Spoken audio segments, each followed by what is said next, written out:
really in trouble. And that's what I call sort of the first impression of the substatement. The second impression, you have to recognize the intention to think up that plan cannot happen without the application of the transients to make up the action. In other words, you have a nice academic plan, but you don't implement that immediately. You're going to build a plan together. So now I want to direct your attention to this first statement, first goal. First impression, as I call it. And to do that, I want you to read some comments made by Napoleon that have bearing upon those plan and action statements. This is Napoleon speaking.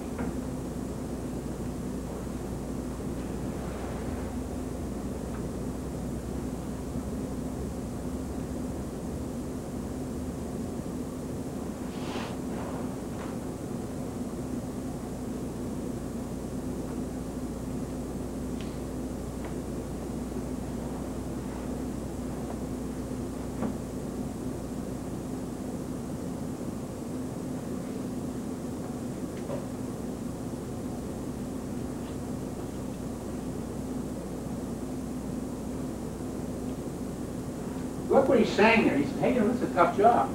It's hard to keep track. If that's the case, invert the argument. If it's tough for him to keep track, what we're saying, that's a human vulnerability and weakness. So you want to turn that argument and feed that.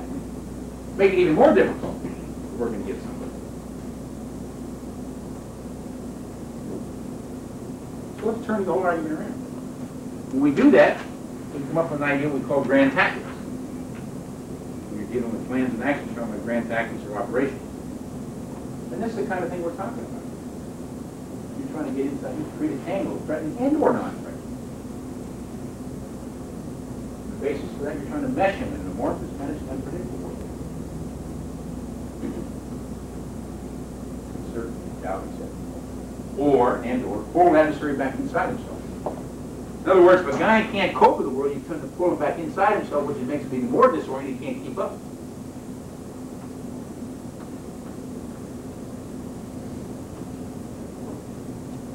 Literally pull him back inside himself.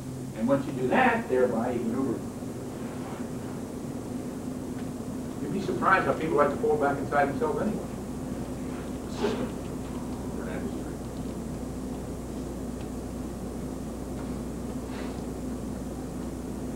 Okay? Let's go to the second impression, where I made a comment about transient speed and the intention. You want to state it this way, transient under the action, speed, and intention. We stated all these before, probe and test, deploy variety, etc. But look at underwrite, severs moral ties, disorient, subvert, disorient, disrupt, etc. You're doing all these things, here's what you're trying to pay off. And the key words, they're either explicit or implicit in these statements. If you tie this and get it with this, then you can look at what I call a generalized strategy.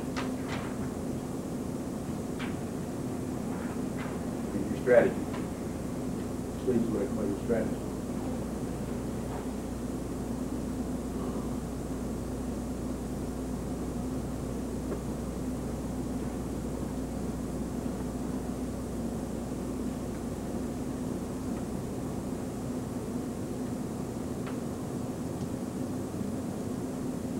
You see, the key idea, you've got to be able to penetrate this system.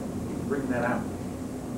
Go all the way back to Sun Tzu and work forward. How many times? People won't say it. They're all talking about offense. Well, offense is nothing. The key idea is to penetrate, get inside his system. His mind, his time, his space, or his moral, mental, physical being.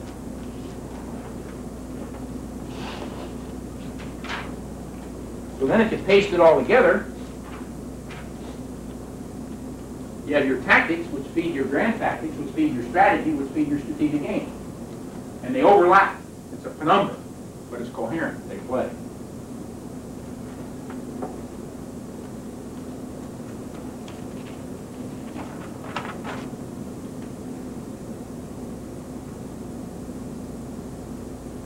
You've seen them all. You see how they all play together. Another way of thinking about it, what I call an alternative portrait. Or as they call it at the bottom, an alternative portrait of Rubens. You're trying to pull somebody apart. One way to think about it. Showing another way so you can stay loose.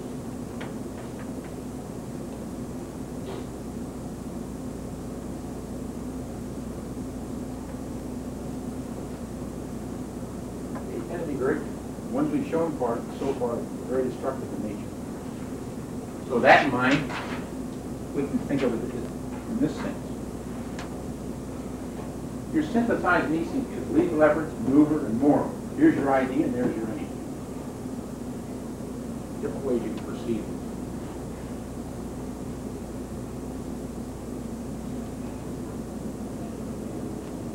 Now, you're talking about political campaign. Remember earlier we talked about something in terms of you wanted to isolate your adversary, also maintain your basis of support, your support base, moral, mental, and physical. Isolate his, maintain yours, do not allow him to do the same. Go back to Sun Tzu. Remember we talked about get inside the other guy, know your adversary, know yourself, etc. You look at bowling all the way up. We see some themes that begin to unfold. So let's pull those together. What I call an underlying insight here.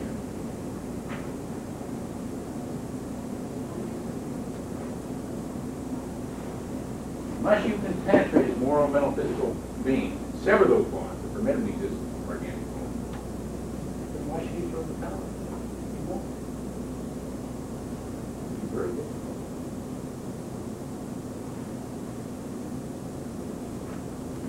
That in turn, when you do that, allows you then to isolate him from his allies or any outside support as well, internally, with his buddies. He can't function. The name of the game is really penetration and isolation.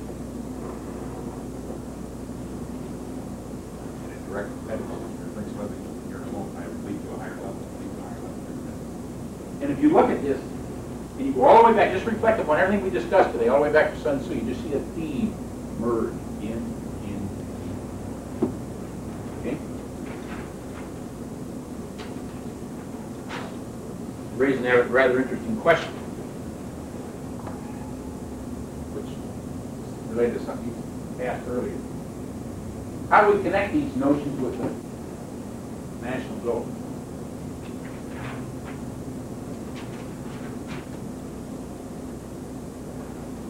Moving up now. One, a grand strategy to support the national goal, and the second was particularly important. Pump up our resolve, drain away adversary resolve, and attract the uncommitted. And in Vietnam, we pumped up theirs, drained away ours, and then attract the uncommitted. We lost it.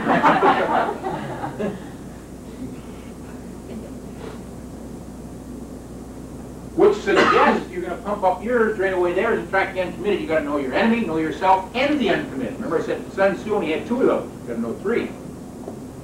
You know, in politics, you understand that implicitly. You've got to know your adversary, yourself, and also the people out there. Which way are they going to go?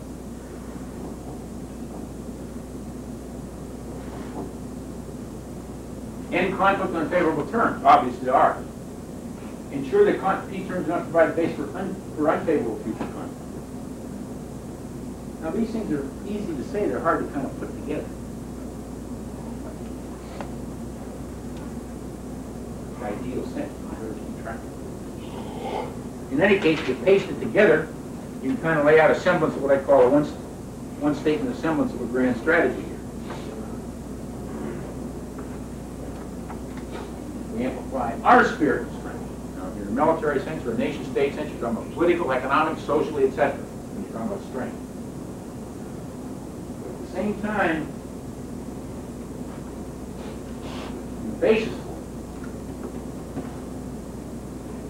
can't be not going to get there. So if you're an ideologue or ideologue, whatever you want to call it, start filtering stuff to this imprint you've got in your brain, it's probably going to hurt you.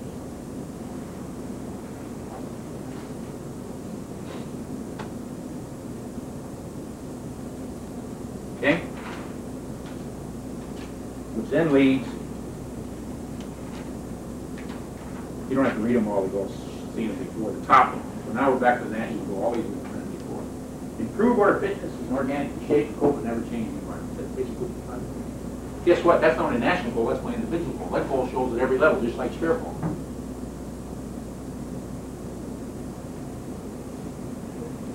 But the point I'm trying to bring out here, these upper two tend to be what I call, tend to be constructive in nature, whereas the bottom four here tend to be destructive in nature. The upper two can operate over a longer time horizon, the bottom four over a shorter time horizon.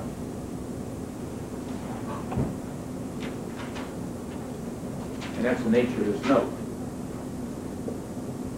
Address it. Read it, I'll make a copy of the whole page. You probably have everything down.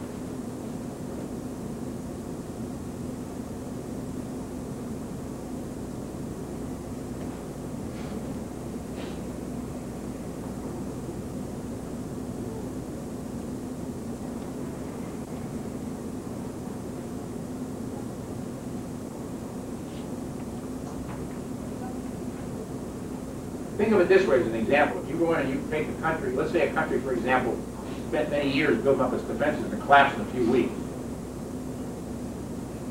Well, those citizens would be irate at their immediately say, we spent all this, the whole thing caved under, so you've got a lot going for you as a conqueror if you behave. If you misbehave, you lose it all. Because see, the leaders will be seen as morally corrupt, incompetent, unable to deal with that should happen, like France in 1940.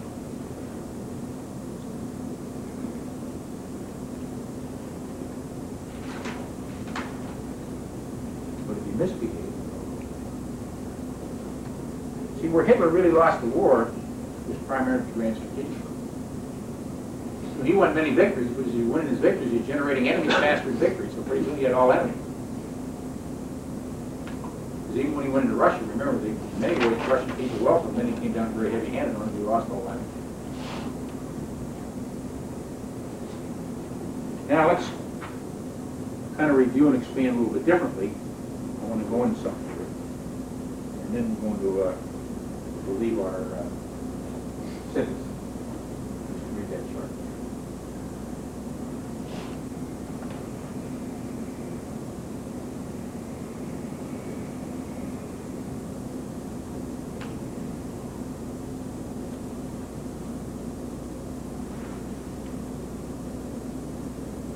Talking about unifying vision. People are going to have that unifying theme, unifying vision, or unifying ideal.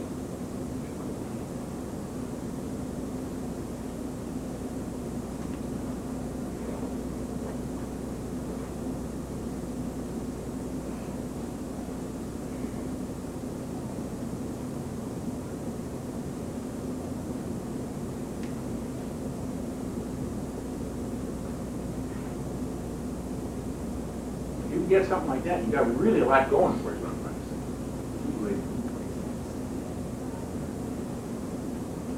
Worth the investment if you come up with it. It takes time. Okay? And here's the point I'm leading to. It gives you really a theme for what I call survival and conquest in many different directions. Basically what we're talking about here, unifying vision. Grand ideal or overarching theme that individuals as well as societies can shape and adapt, yet offers a way to expose adversaries' flaws. If you do that, boy, you really got something. And that's where the Marxists were strong for so long. They had a so-called utopian ideal. In the meantime, they're making capitalists look like a bunch of jerks and then taking over the world. What was one of the most significant events out of World War I? The establishment of the first communist state. World War II permitted what? The expansion of communism. They gained both ways. They should love both world wars.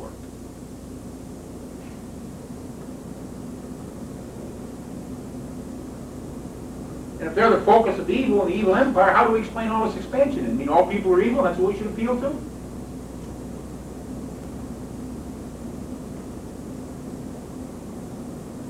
You've got to think about this. And then, of course, ingredients needed to pursue that vision. These kind of things. There's your basic aim. Now, we've got a problem here. If you tend to be this way, you tend to lose this. If you have this, you don't tend to have that. The Russians and Hitler had this kind of stuff, but they weren't able to do this. We seem to be able to do this, but we can't. We have a hard time getting that. In other words, those are hard to put together, is what I'm trying to tell you. But if you can get an external Satan, a compelling external Satan like we had during World War II, Hitler, then you can have both this and this. In other words, if something's really perceived as a menace to your society, I don't care whether it's other society or something is floating over you, you really make that compelling. You got something going.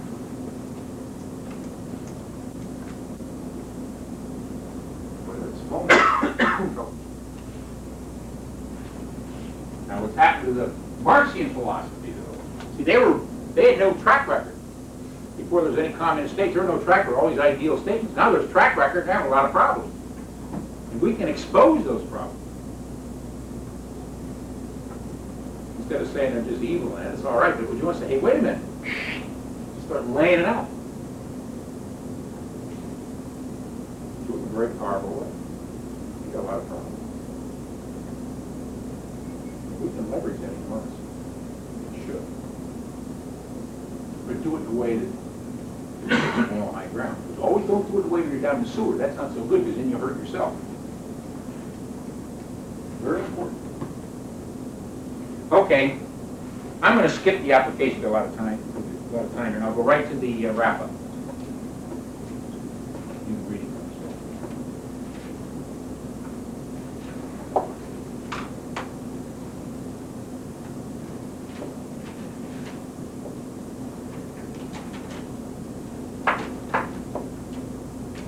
Now let's start piecing some things together.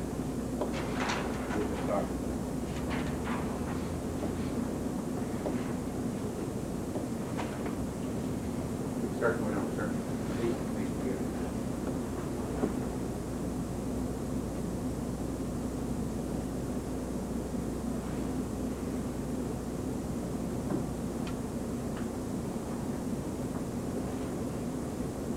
In other words, you want to be the hoser or the hosee? Let's get down to the, fundamentals here. In that sense, sort of tactical sense.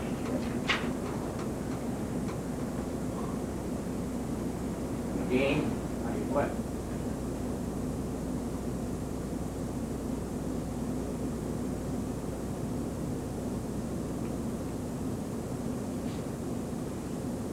When you sever his moral bonds, in a sense, with the new things I'm looking at, when you penetrate a system, you do certain things, he causes himself to sever his own moral bonds. In other words, where he starts violating some of those ideas. Not only internal, but external to his allies.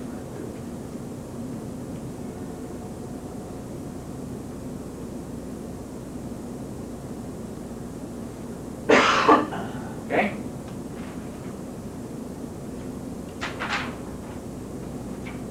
Now I want you to read this chart and I'll make some comments on it. Some implications surrounding these things. I want to make some comments on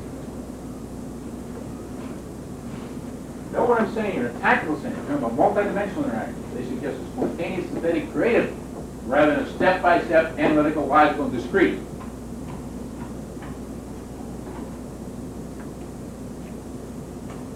Know what I'm saying here? Increase unit complexity, not enhance it.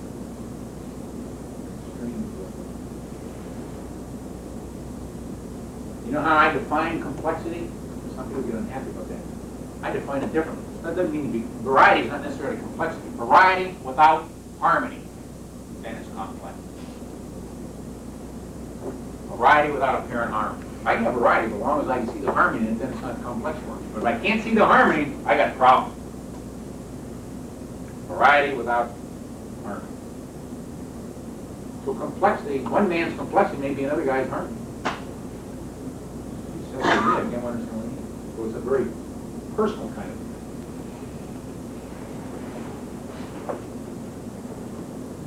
In the strategic sense, we want to use that variety of low rapidity. So it makes it very difficult. The other guy can't read what we're up to, can't keep up. So basically what we're saying is, up here, we're trying to we're trying to reduce our friction in our time in order to cope with things. Down here, we're trying to pump up our adversary's friction and increase his time so he can't cope. In other words, we want to get a mismatch in friction and time. So we get that leverage, make it difficult. And what I'm suggesting here, if you start setting up very complex arrangements, in other words, where you don't have that harmony with that variety, then you've got a problem. In other words, can you internalize those relationships that you set up? If you can't internalize them and there are many out there, you've got a problem.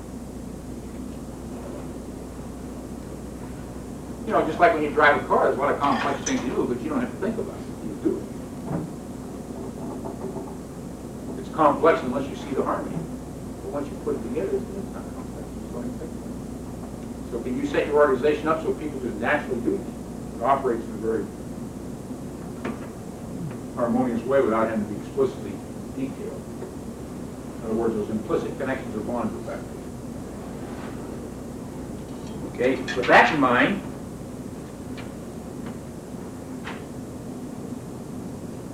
we can look at it a little bit differently here.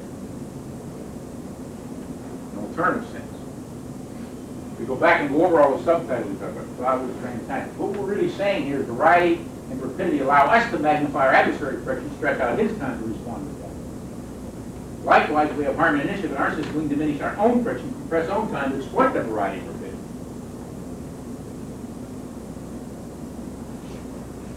So all together, if paced all together, all four of these together, it allows us to literally fold our adversary back inside himself. He can't fold, can't stay on top.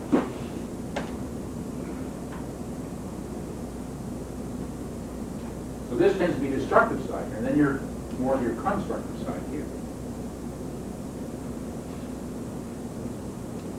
Remember, you always want to keep in mind, you plan a destructive effort also, because you just don't do destruction, you want to always build up the support toward yourself.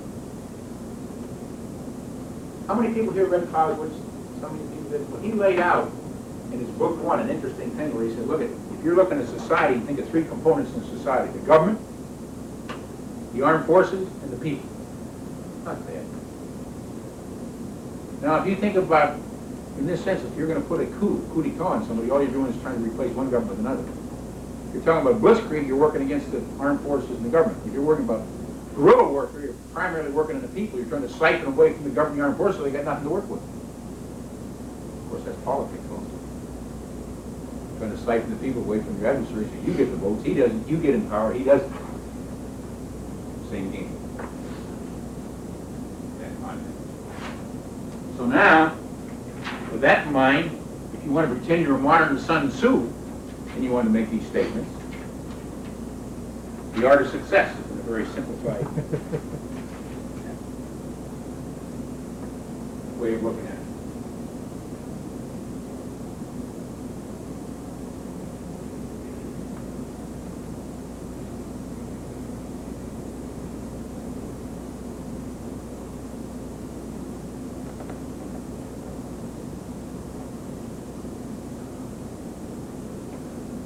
That's good politics.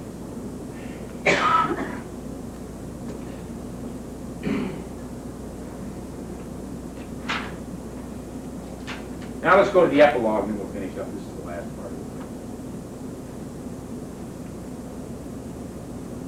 Remember I told you, we were talking about, I had sort of unsettled and I started thinking in my mind about the so-called principle of war. These things are unfolding maybe a little bit differently. And of course that's the nature of this chart here. The fact that I was unsettled. And so what I want to do, because of that, let's look at some principles of war or military art, as I can call it. So I'll show them to you from four countries. USA, United Kingdom, Soviet Union, France. You don't have to read them in detail and leave the hard copy. The key thing is, though, USA and United Kingdom are quite close together when you begin to look at it. Soviet Union a bit different, plus the Soviet Union's got so-called mobility and temporal speed. And the French only have three: concentrated efforts, freedom of action, and force. The point is they're all different. And Germany doesn't have any, or didn't. I don't know, they have some now or not. So let's critique it.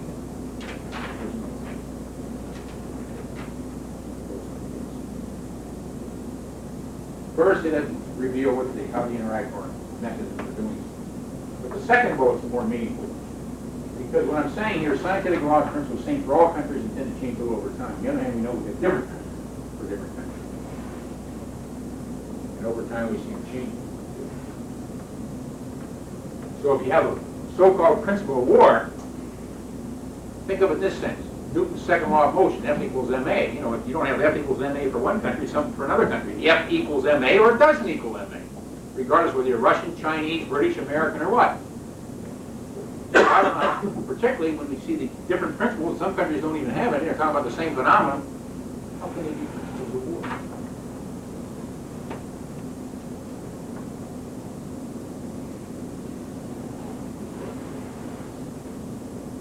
So this would suggest what I'm saying, they're not principles. Instead there seems to be some kind of a laundry list or checklist that people are trying to keep in mind, whatever it is, I don't know. It's certainly not principles.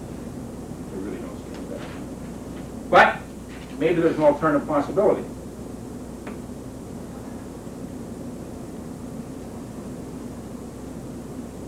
we've looked at a lot of stuff, so why not collect these bits and pieces and assemble them together and see what we have. And here's some things we looked at, just a condensed list. Put them together here. Remember, we want to compress our time and stretch out adversary's time. Invert it. You want to compress his and stretch ours out? Boy, certainly not. The deal with it. We want to generate these unequal distributions. The base to gain that moral, mental, physical, whoever you're in. Certainly, once again, not good. We want to pump down our friction and pump up our adversary's friction. In other words, basically, we're trying to generate all these mismatches in our favor as much as possible. In other words, the idea being to get inside his OODA loop, or inside his mind time space. And if we can realize that gives a base for penetrating his organism and bring about his collapse. At the same time, we want to be able to do this, amplify our spirit and strength. So now we paste all that together. My final chart. Probably wondering when I'm going to get to it. What I call a general central theme that we've been talking about here all day.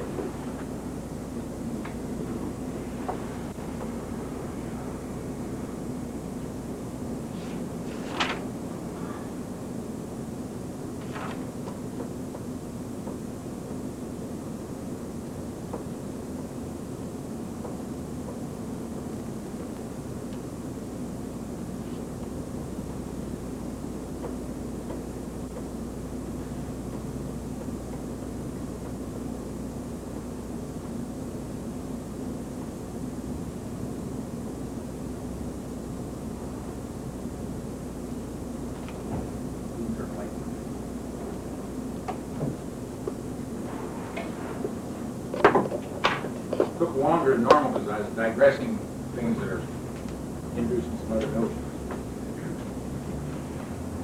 That is it. Are there any questions? Got a comment. You talked about how maneuver in moral conflict is better than the attrition conflict. But I think